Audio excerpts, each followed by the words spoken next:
San Ignacio en los ejercicios le dedica una semana entera.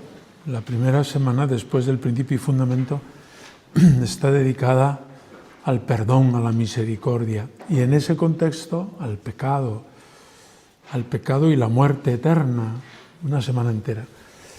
A 5 ejercicios o 4 ejercicios cada día da mucho de sí. Nosotros no tenemos tanto tiempo, aprovechemos lo que tenemos y pasamos con este título, Dios Padre, ese Padre en el que hemos meditado esta mañana, es rico en misericordia. Así se titula una de las encíclicas de Juan Pablo II, Dives in Misericordia, Dios rico en misericordia. Como lectura orante de la palabra de Dios, pues podéis tener en cuenta varias de ellas, ¿no? Por ejemplo, Romanos 5:20, donde abundó el pecado, sobreabundó la gracia. En el plan de Dios, esta mañana hice alguna alusión, el pecado es verdaderamente una catástrofe, pero no imprevista. O sea, no es que Dios hace las cosas y luego el hombre le mete un gol a Dios en el último minuto. No, sino que el plan de Dios es un plan que prevé el pecado y por eso establece el misterio de la encarnación redentora por la muerte en la cruz de Jesucristo. Por eso donde abundó el pecado, sobreabundó la gracia, Romanos 5:20. O un texto que ha salido esta mañana, Romanos 11:32. Dios nos ha encerrado a todos en el pecado para tener misericordia de todos. Es un misterio, evidentemente, pero no podemos pensar que nosotros le marcamos a Dios la pauta o la agenda. No, Dios, que ha pensado en la creación del hombre, ha conocido la debilidad humana y a pesar de todo se ha decidido a crear y a redimir al hombre que por el pecado pues está expuesto a alejarse de Dios. Pero vamos, un texto precioso para meditar es el capítulo 15 de San Lucas, que incluye 2 parábolas, una en versión masculina y otra femenina, de la alegría de Dios al comunicar el perdón, y a partir del versículo 15, la parábola del hijo pródigo. Ese capítulo 15 de San Lucas es un tesoro dentro del Evangelio. Los entendidos o los exegetas dicen que si se hubiera perdido todo el Evangelio y solo quedara el capítulo 15 de San Lucas, tendríamos el núcleo, el corazón del Evangelio, porque es lo que Jesucristo ha venido a darnos y a decirnos y a anunciarnos, que Dios es Padre misericordioso. Ahí está, en esa parábola preciosamente descrito. Pero antes de la parábola están esas otras 2 parábolas, la del pastor que se le ha perdido una oveja, que va a buscarla y que cuando la encuentra se la echa sobre los hombros y muy contento les dice a todos, alegraos porque he encontrado esta oveja perdida, ¿no? O la otra parábola en versión femenina, ¿no? Una mujer que ha perdido una moneda y ha volteado la casa entera, ha barrido, ha visto, ha mirado los cajones en todos sitios hasta que por fin la encuentra. Cuando la encuentra llama a todas las vecinas, alegraos porque he encontrado esa moneda que se había perdido. También los exegetas dicen que no era una moneda cualquiera, no era como un euro de esos que llevas en el bolsillo, que se te cae, bueno, pues mala suerte, a ver si le encuentro, ¿no? Sino que era una de las monedas de las arras de boda. Por tanto, claro, para ella es como si hubiera perdido el collar que le regaló su novio el día de la boda, ¿no? Pues no era solo el collar, no era solo la moneda, era lo que significaba aquella moneda. O sea, tenía un valor muy grande, simbólico. Cuando encontró la moneda, la alegría fue superlativa, claro. Para expresar la alegría que Dios siente cuando perdona. No nos podemos imaginar. Le encanta perdonar. No por ello nos tiene que encantar a nosotros pecar, pero entended, en el plan de Dios, el pecado no ha destrozado su plan, sino que el pecado va a subrayar con ese amarillo reluciente, ¿no? Con el que subrayamos a veces, va a subrayar el amor de Dios, el amor que Dios nos tiene. Dios ya no sabe perdonar, no sabe amar si no es perdonando, porque resulta que aquel a quien Dios ama es pecador. Pero eso no le detiene, sino que a Dios eso le impulsa a enviar a su Hijo único, a la muerte y muerte de cruz por nosotros. Contemplemos un poco ese misterio del corazón de Dios, que es un corazón rico en misericordia y que hemos experimentado muchas veces en nuestra vida y otras muchísimas más que os queda por experimentar. Dios os conceda larga vida.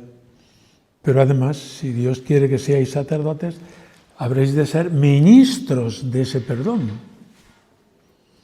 No solo somos destinatarios de esa misericordia, sino que somos ministros de esa misericordia en el sacramento del perdón.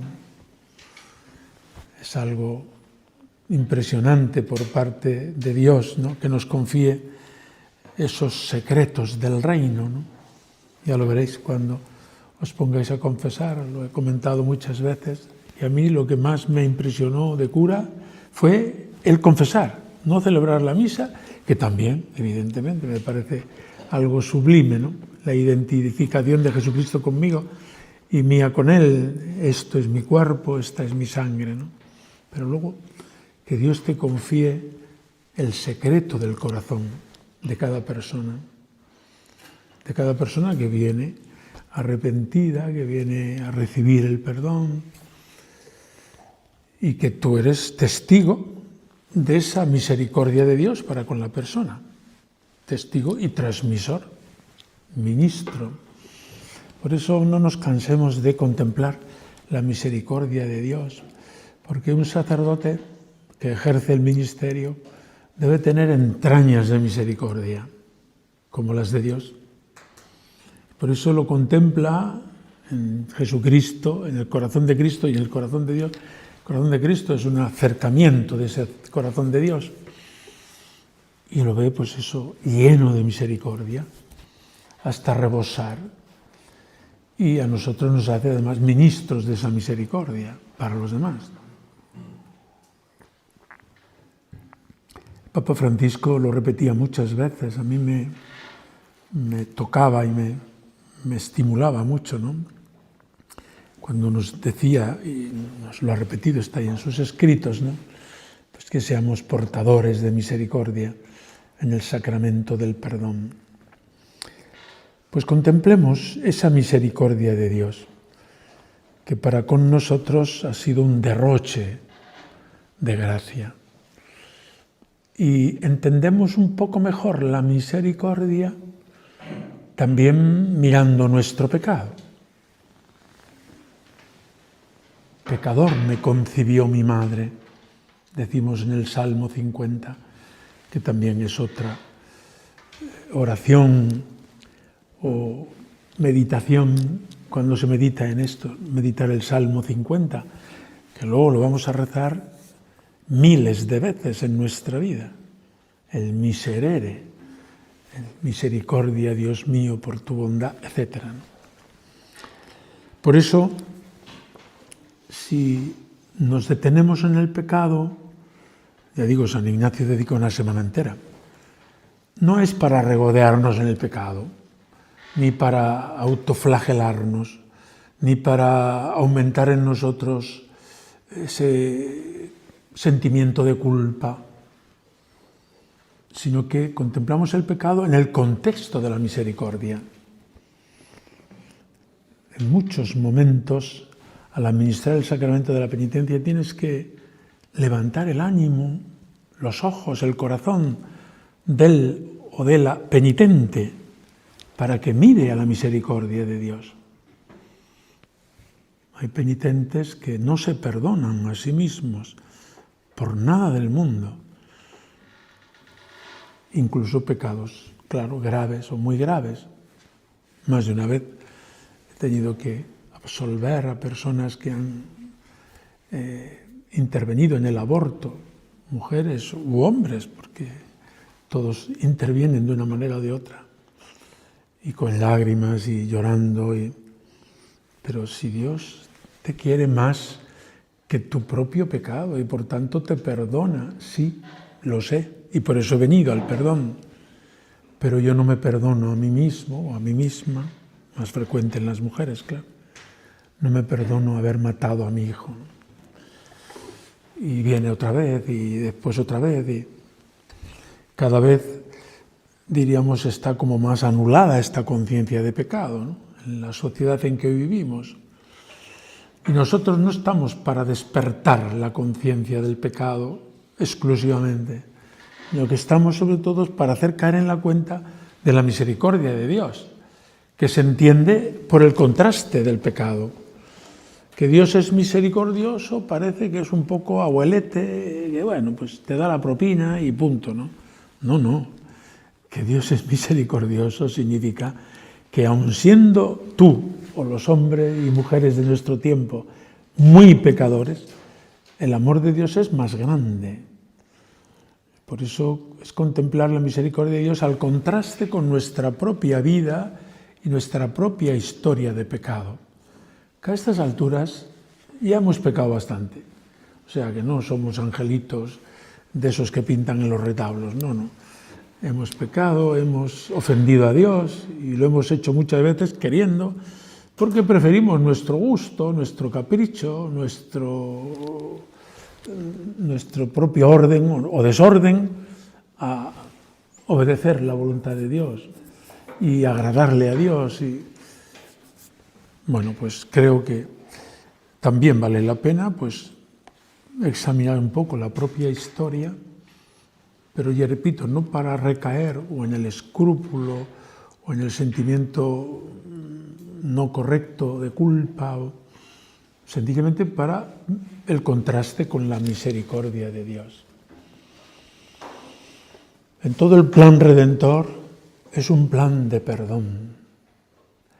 Por eso Jesucristo después nos enseña a perdonar, porque ya no existe otro plan de Dios que el plan de perdonarnos y el plan de enseñarnos a perdonar. Y además, en las relaciones humanas ya es imposible sobrevivir si no es con el perdón. En una comunidad, en un matrimonio, en unos amigos o en un presbiterio. Esta actitud del perdón, del que devuelve bien por mal, del que participa de la misericordia de Dios, pues es muy importante porque pertenece al núcleo de la redención y del mensaje de Jesucristo. Ministros del perdón. Es algo grandioso en toda vuestra vida. Yo ya he hecho las Odas de Oro y puedo ver lo que han sido 50 años perdonando a jóvenes, adultos, a niños, ancianos, en momentos claves de su vida a veces, o en momentos, digamos, cotidianos. Pero ese perdón repartido. El otro día acompañaba a los jóvenes de Córdoba, unos 1000 que fueron a Guadalupe, de Extremadura, vamos todos los años, ¿no? Y este año me dijo el obispo si podía ir porque él no podía. Yo dije encantado, 15 años, pues puedo ir el 16, claro. Y es impresionante volver a ver en jóvenes pues que se abren a la vida cristiana, algunos de una manera nueva, una buena confesión. Y muchos de ellos hacía tiempo que no se confesaban y vienen a confesarse, y el hecho de confesarse es que les sale la alegría por los ojos y por las orejas. Es el sacramento de la alegría realmente, porque uno experimenta que Dios me perdona, y eso ya lo hemos experimentado todos, pero en ejercicios conviene que uno se detenga. Qué bueno es este Dios, el Padre de nuestro Señor Jesucristo, que me perdona. Es Padre, se complace en mí y está dispuesto a perdonar. No se enfada nunca, está dispuesto a perdonar siempre. Y ahora veremos un poco qué es el perdón. Primero, ¿qué es el pecado? El pecado no es una cosa, no es un acto más feo, más bonito, más... El pecado fundamentalmente es el rechazo del don de Dios, el rechazo del don paternal. Dios, que es Padre y te quiere, te llena de dones. Imagínate que te hacen un regalo y al recibirlo tú lo rechazas. No lo quiero. La persona se siente ofendida. Pero si lo he comprado, si además pienso que te va a gustar, si... No, es que no quiero contigo, no quiero saber de ti, no quiero... Ese es el pecado. Lo profundo del pecado, aunque para nosotros a veces sean cosas como rutinarias, pero es el rechazo del don paternal, que si es vivificante, es un pecado mortal, porque Dios me da continuamente vida, y sus dones son vida, y puedo rechazar dones vitales de Dios. Y tales rechazos son rechazos mortales, claro. Pero es por contraste, por la vida que se me da y que yo rechazo.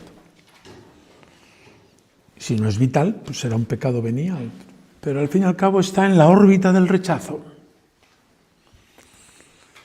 Y en la órbita del rechazo, eso es el pecado. Lógicamente tiene mucha más gravedad el pecado mortal, eso es evidente. Yo pongo un ejemplo que quizá entendáis todos, aunque sois todos muy jóvenes, pero cuando vivía mi madre conmigo en los últimos años, incluso ya de obispo vino a estar conmigo, pues a veces era simplemente pues levantar la voz o contestarle. Me dolía tanto.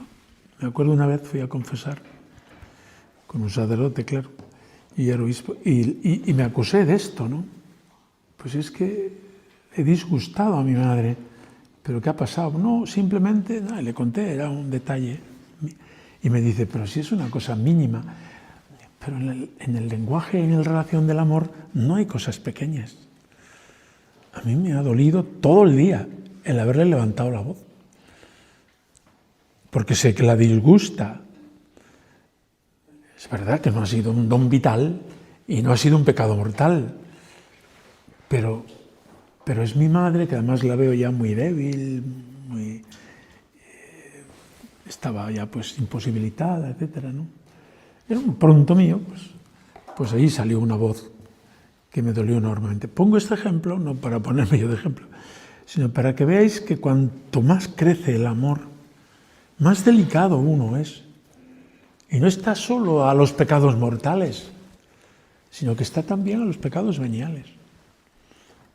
La pérdida de tiempo muchas veces, el dejar un don de Dios, que aunque no sea mortal, pero que me debilita en la relación de amor con Dios. No solo he de evitar los pecados mortales, sino que he de evitar y trabajar continuamente para evitar los pecados veniales que ofenden verdaderamente a Dios. El pecado, por tanto, es mortal o venial según que el don sea vivificante o no. Tenemos todos, además, de nacimiento el pecado original. El pecado original es el que cometieron nuestros primeros padres, así nos lo explica la revelación. Pero nosotros experimentamos las secuelas, la herencia. Luego todos pecaron. Por un hombre entró el pecado en el mundo y por el pecado la muerte. Porque todos pecaron. Punto suspensivo, ahí termina la frase. En Romanos 5, por ahí está, al comienzo del capítulo. Todos pecaron. Pero si nosotros no hemos cometido tal pecado, bueno, ya es un misterio poder explicarlo. Lo cierto es que hemos quedado a oscuras.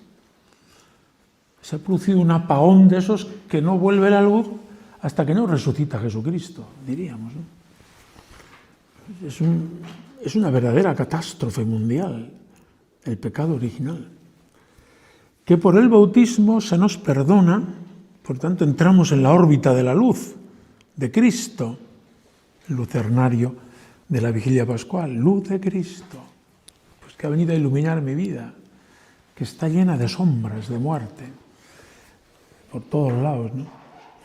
El bautismo ha perdonado el pecado original, pero ha dejado la inclinación al pecado. Qué lata, ¿eh? Porque resulta que el pecado se nos sugiere, eso no es pecado, la sugerencia, y nos gusta.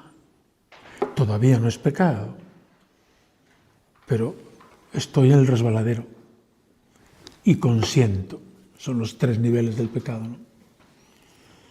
En la sugerencia, esta Jesús la experimentó en las tentaciones. Se dejó sugerir por el demonio. Resulta que en él, que no tenía concupiscencia, se produce un rebote, un rechazo instantáneo de lo que el demonio le sugiere. En nosotros no. El demonio nos sugiere y nos gusta. Todavía no hay pecado. La concupiscencia no es pecado. El pecado es el consentimiento. Pero estamos a un paso. La concupiscencia, recuerda el Concilio de Trento, algunos lo llaman pecado porque procede del pecado y al pecado inclina. Es como una rampa, tanto más empinada cuanto uno está más lejos de Dios. La rampa es que, vamos, patinas incluso para, no sé, dejarte llevar de adicciones, de gustos, de vicios, Esa es la rampa. De manera que caminar rampa arriba, superando la concupiscencia, supone un esfuerzo, supone una mortificación, pero sobre todo es importante que la relación con Dios sea fluida, porque entonces la rampa, en vez de ser empinada, es cada vez menos empinada. Y la inclinación al pecado es cada vez menor, si la vida de amor a Dios en Jesucristo va creciendo, ¿no? La concupiscencia está ahí, es una inclinación al pecado. Hemos nacido en pecado y el bautismo no nos ha suprimido la concupiscencia. Se pregunta el Concilio de Trento, ¿y por qué Dios, tan misericordioso y tan bueno, nos ha dejado la concupiscencia? Y responde, para que luchemos. Importantes, para que luchemos. Probablemente en el plan de Dios, y no nos hubiera dejado la concupiscencia, no lucharíamos. Para que luchemos y venzamos. San Agustín tiene en aquel sermón del primer domingo de Cuaresma, la segunda lectura patrística, es el domingo de las tentaciones. Jesús fue al desierto para ser tentado. Se dejó tentar, es decir, sugerir el mal. Y venció, para enseñarnos a vencer a nosotros. Y comenta San Agustín, porque no hay victoria si no hay lucha. Y no hay lucha si no hay tentaciones. Por tanto, Dios permite y nos mete en el fragor de la lucha y del combate porque quiere que triunfemos. Alguna vez que otra somos derrotados, ¿no? Pero en principio, si se nos ha dejado la concupiscencia es para la lucha y para la victoria. Es importante conocer esta psicología espiritual, que a veces es dramática.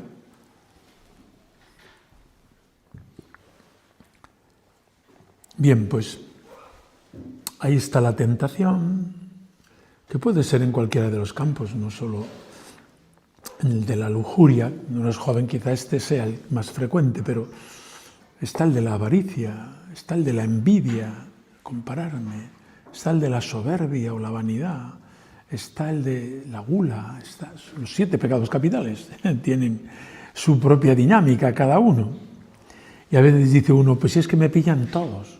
Pues eso, porque eres pecador completo, ¿no?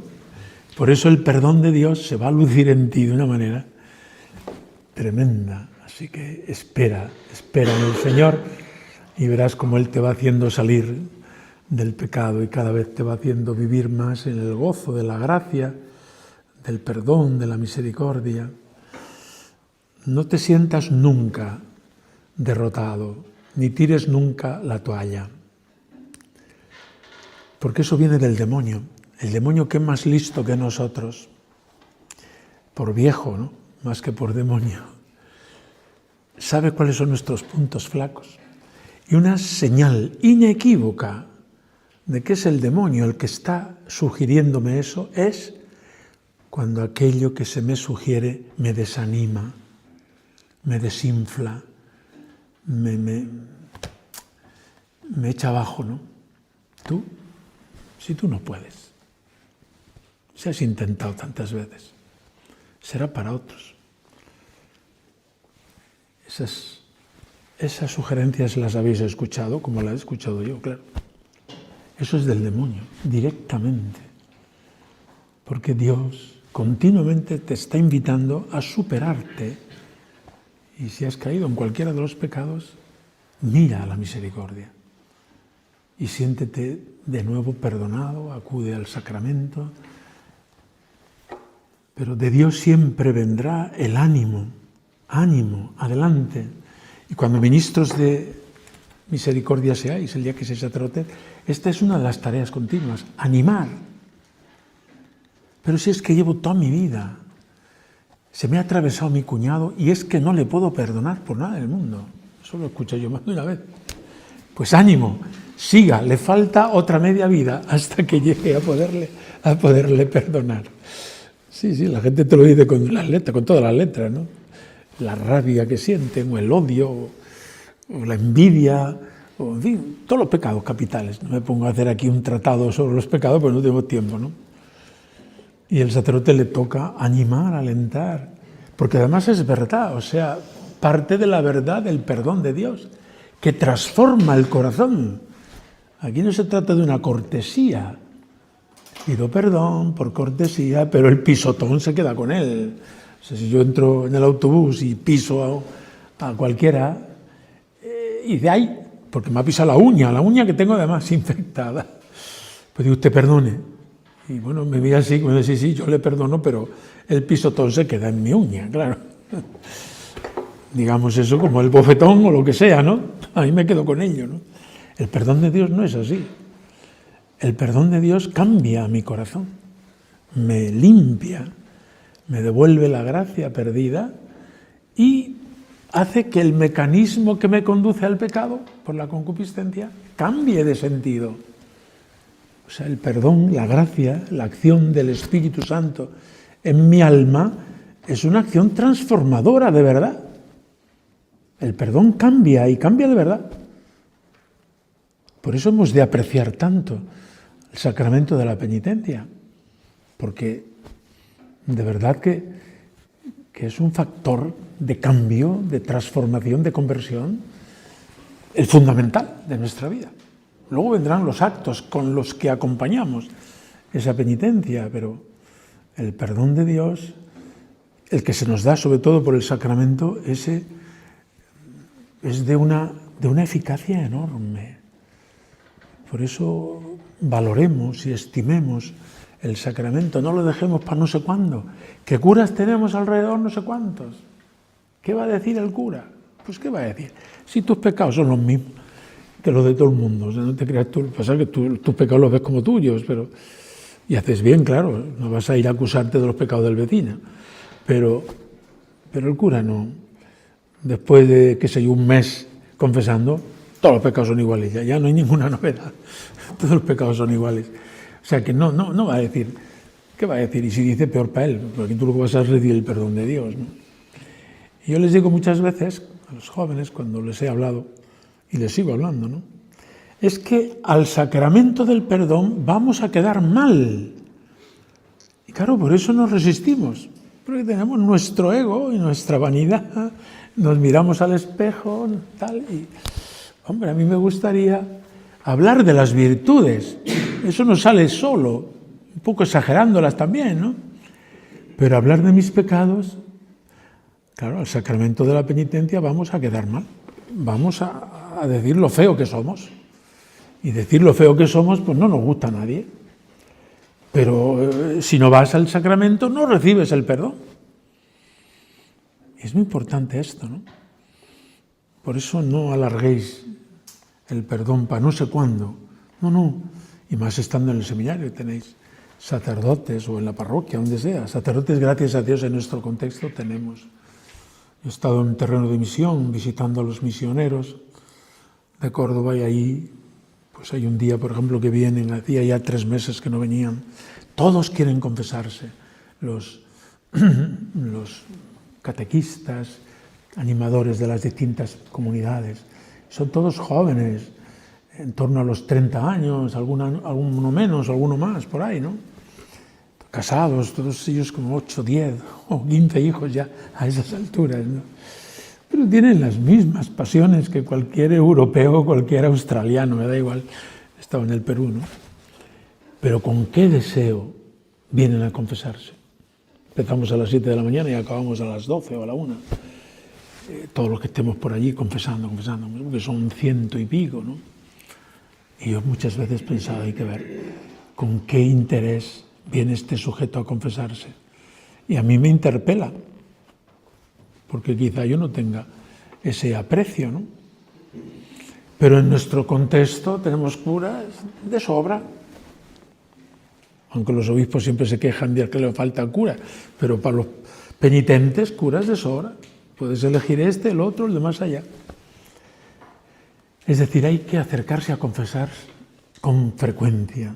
No digo cada cuánto tiempo, eso cada uno vea, pero es muy importante, porque el sacramento de la penitencia te devuelve la gracia, te aumenta la gracia, te alimenta el fervor y te pone pronto y disponible para responder a la gracia de Dios sin pereza, sin aplazamientos.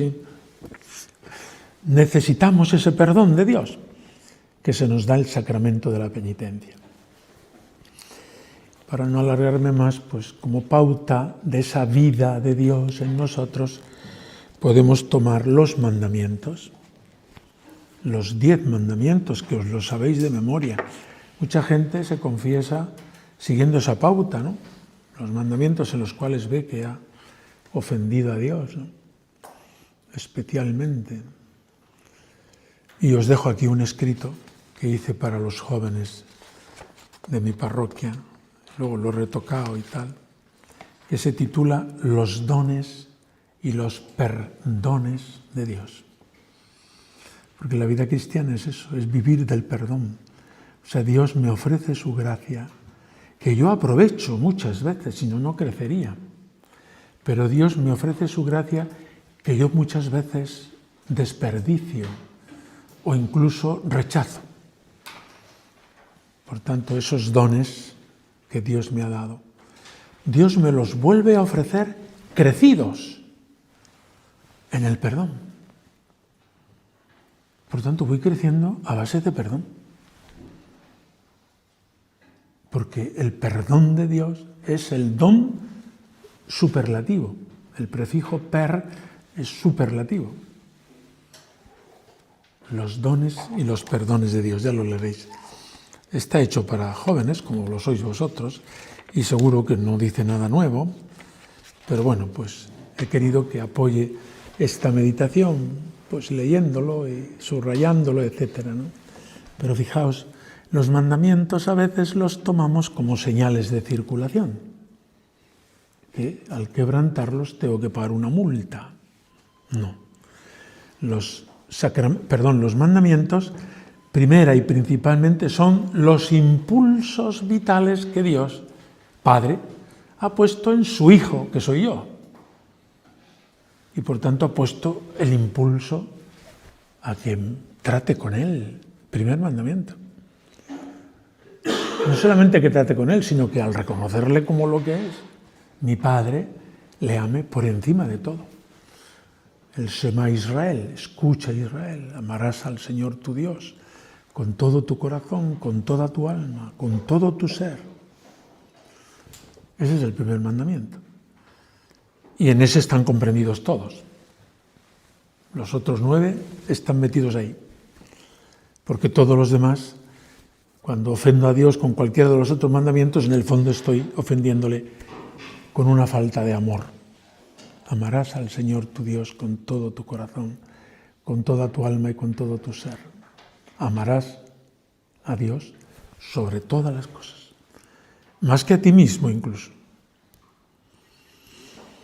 Y ahí viene, por tanto, examinar qué lugar ocupa Dios, le tengo donde debe estar. Es importante examinar, pero siempre a la luz del don de tener Padre. Dios, como hemos visto esta mañana, que es todopoderoso y que me cuida y que incluso que me perdona. A estas alturas me ha perdonado ya cientos de veces, ¿no? Y en el segundo mandamiento, no te acuerdes de Dios para ofenderle. Acuérdate de Dios para darle gracias, para bendecirle, para alabarle. Ese es el segundo mandamiento. El extremo, la línea por la que te caes es no tomarás el nombre de Dios en vano. Pero hay todo un plano que es ¿y cómo ejerzo yo en mi vida esa relación con Dios? La oración, la alabanza, la petición, la acción de gracias. Ese es el segundo mandamiento.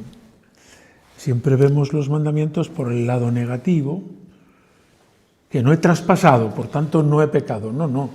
Míralo por el lado positivo y verás cómo el mandamiento está a medias de cumplir. O el tercer mandamiento, santificar la fiesta o las fiestas. Sabéis que en el Génesis Dios establece los 6 días de trabajo y el séptimo descanso.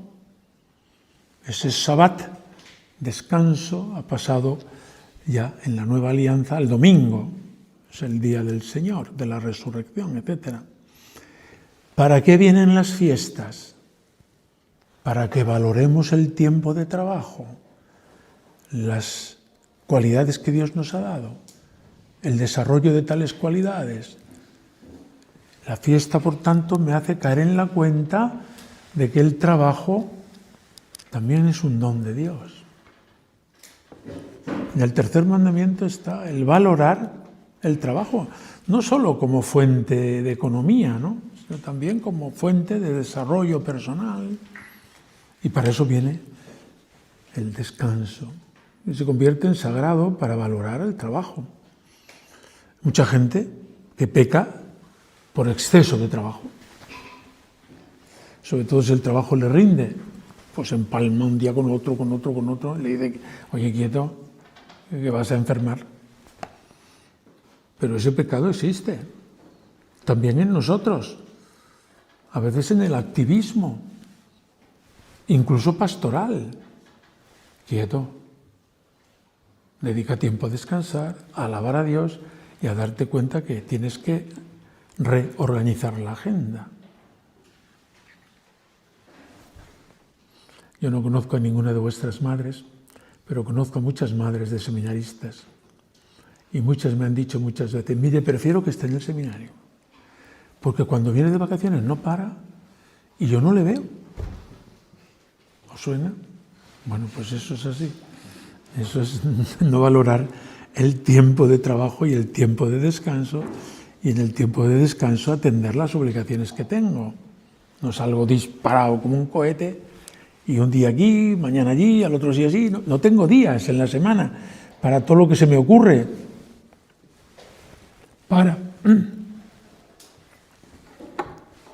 Que no tienes que hacer todo lo que se te ocurra, aunque sea todo muy bueno. ¿Veis? Pecado contra el tercer mandamiento, ¿eh?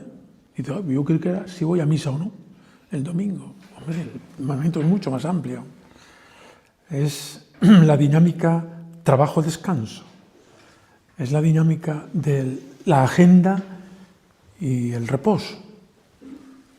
Es la dinámica también de cada día de dedicar tiempo a la oración, a ti, al descanso y a la actividad. Ese equilibrio que los monjes llaman ora et labora es el tercer mandamiento. No sabía que el tercer mandamiento alcance tantas cosas. Pues sí. Por eso esto lo explica un poco en el sentido positivo. El cuarto mandamiento: tú no has venido por generación espontánea. Eres hijo de unos padres, pero después hijo en lo que es tu persona que va construyéndose, pues de muchos colaboradores. Por tanto, te debes en acción de gracias, en colaboración, en reconocimiento. La crisis de la adolescencia es yo soy yo y no me importa nadie. Bueno, a un adolescente se le medio perdona, también hay que educarle, ¿no? Pero a estas alturas me supongo que todos habréis salido de la adolescencia ya. Entonces uno se tiene que dar cuenta que tiene que, no sé, respetar a sus padres, superiores, etcétera, ¿no? El otro día me dice un chico de 20 y algún años, en Guadalupe, viene a confesar, se confiesa. He descubierto, dime, una cosa muy grande. ¿El qué? Que mis padres me quieren y yo no les hago caso. Digo, pues es un descubrimiento muy grande. Aunque te haya costado 20 años caer en la cuenta. Pero tus padres llevan queriéndote 20 años gratis. No te han cobrado nada. Pues date cuenta, un día se había dado cuenta por una serie de factores, quizá catequesis que había escuchado, lo que fuera. Anda, si resulta que yo a mis padres no les hago caso para nada. Y resulta que son, bueno, pues es el cuarto mandamiento. El cuarto mandamiento, lo primero de todo, es darte cuenta de lo que Dios te ha dado a estas alturas. No solo en tus padres, tus formadores, en la iglesia, en los profesores, en amigos, en curas. Has recibido tantísimo. ¿Qué te crees que era algo debido? No, es un don, cuarto mandamiento, al que tienes que corresponder. O en el quinto mandamiento, el don de la vida. Cada vida que brota a mi alrededor o que convive conmigo es un don de Dios. ¿Cómo trato a los demás? Ahí viene toda la caridad fraterna. A veces pensamos, bueno, yo contra el quinto mandamiento pecaría si colaboro en un asesinato. Pero si no, también, digamos, desprecio el don si no aprecio el don de la vida, ¿no? Y así el sexto mandamiento, pues es la capacidad que Dios nos ha dado a todos de transmitir vida. Eso es una de las cosas más bonitas, porque nos parecemos a Dios, que es el origen de la vida, ¿no? Esa transmisión se puede hacer de manera biológica, aquel que es llamado al matrimonio, o en el campo sobrenatural, pues dar vida y vida abundante, gastando la propia vida. Por tanto, no solamente es un tema de castidad, sí, castidad, no. Es toda tu colaboración en la transmisión de la vida divina, o si Dios te llamara al matrimonio, de la vida humana. Y el séptimo, los bienes de este mundo. ¿Cómo los repartes? ¿Cómo los usas? ¿En qué gastas el dinero, el tiempo, las cualidades? Ese es el séptimo mandamiento. Por eso hay que examinarse de los dones de Dios. El octavo es la palabra, la verdad, vivir en la verdad, transmitir. Bueno, aquí os dejo un folletito y tendréis tiempo de leerlo. Sobre todo en esta perspectiva que son los dones de Dios que yo puedo recibir y corresponder, o si los he despreciado o los he malgastado o mal empleado, acudir a los perdones de Dios. Dios me vuelve a dar lo que yo he rechazado y me lo da con creces. Gloria al Padre y al Hijo y al Espíritu Santo.